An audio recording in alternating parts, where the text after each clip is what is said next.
Lagi nga pinupuri ang Don Bell. Sabi nga nila, this is how you age when you're unproblematic.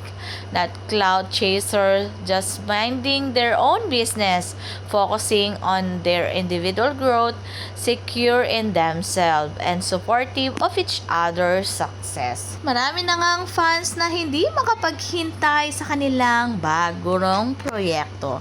Sabi nga ng isang fans ay, see you on Boracay. Kahit anong fake news ang lumalabas, Don Bell, ako, and never akong ma-hurt kasi I trust each other na di sila maghihiwalay.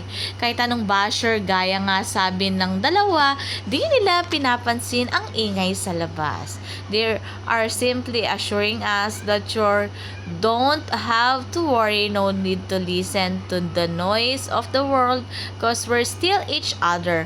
Kakampi kami pa rin hanggang dulo. We love you so much, R. Donato and Belinda. May the Lord riches bless you both, rooting for you too. Ayon sa mga fans, Robby Domingo, one of the closest ng Don Bell, knows the real score between them. Remember the video when he was asked if magjowa ba ang Don Bell.